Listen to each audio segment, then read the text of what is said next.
Alright, I'm back with what I believe will be my final impressions of Disorder. This will not be a full review because I have not beat the game, spoiler alert. But I don't think I will beat the game. In fact, I have finally hit the 1 hour mark. I could be 1 hour and so many minutes, I don't know, it just says 1 hour. So with that being said, I can say this.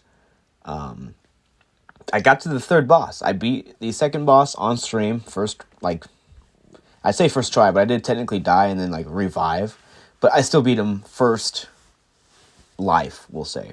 But yeah, second boss still sucks. The first boss still sucks. Not in terms of difficulty as much, but just in design. I mean, enemy design, I did fight some more enemies, and yeah, they were still just as boring. In fact, some of them just hit too hard, and it's just I don't understand. I think it's because, for the most part, the enemies in this game barely touch you. It's the bosses that will actually put up a fight. Everything else is just cannon fodder of, not even that, they're just complete filler.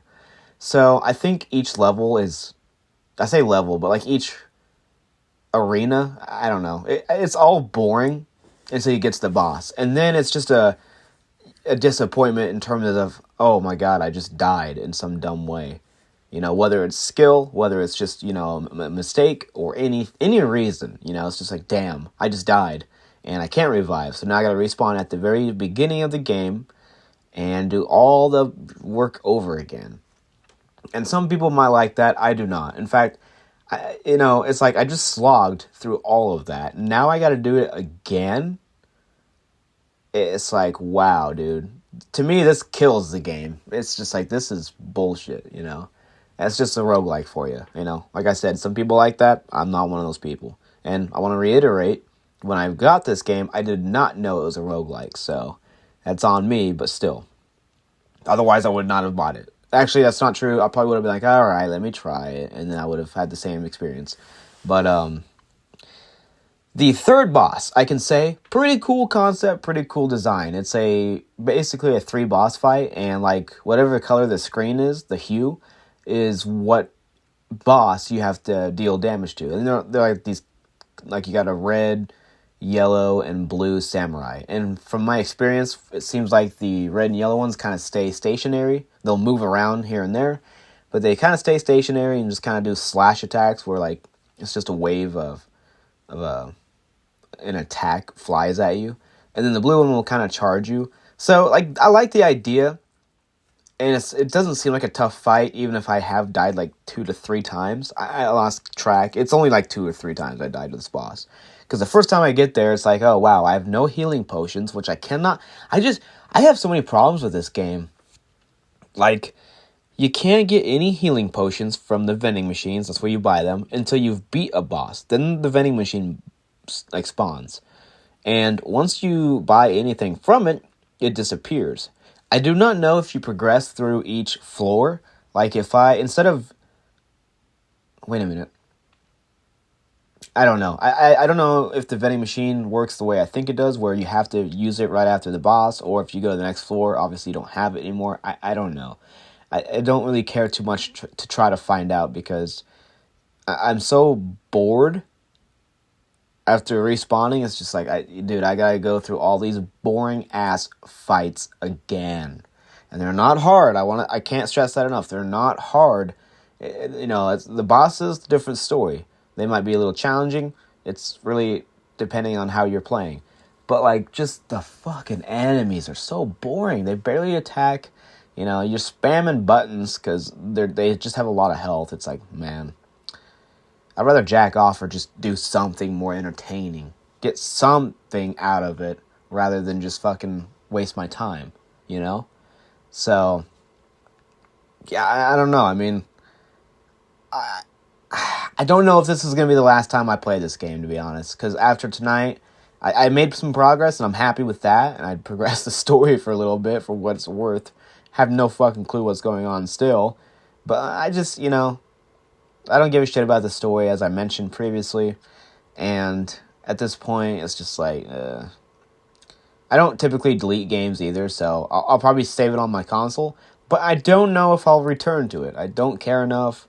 I don't think it's worth it, or by the end of the game if I were to make it to the... I mean, that's another thing. If I made it all the way to the end and died, I would be done. It's like, no, I'm done. Fuck this shit. That's way too much bullshit to slog through.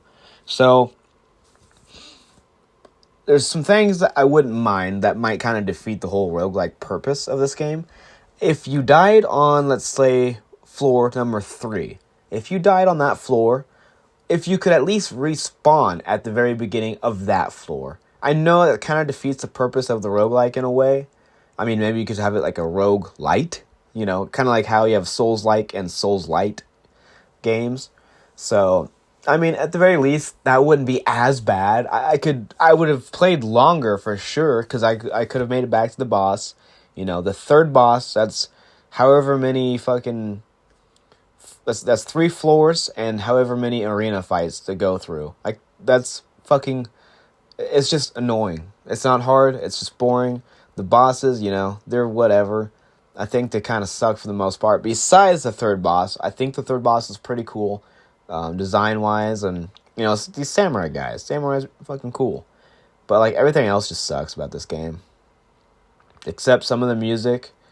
But then again, like I kind of praised the music in the last video, you know, saying it was very simple, but I really appreciated it. But now it's kind of fucking annoying hearing the same themes over and over for like each floor. It's like you get back to this floor, you're annoyed at the fucking floor. So then the music, you know, you're kind of just nitpicking everything. It's just like, man, fuck this music now. I'm pissed, you know, it's whatever.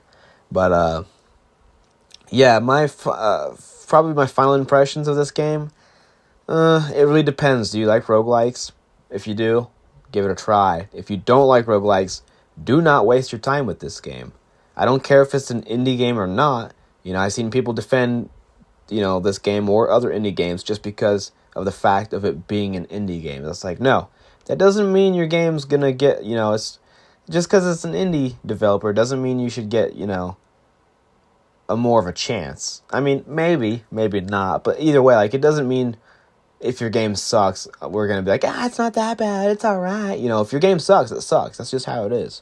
And it's all down to opinion, of course. But my opinion, I don't fucking like this game. So, you know, the memes of Stellar Blade at home, for sure, dude. Go play Stellar Blade instead. If you're on PS5, go play Stellar Blade.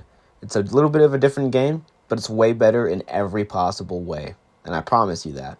So with that, yeah, I'm not a fan of this game. That's my final decision for anyone that gives a shit.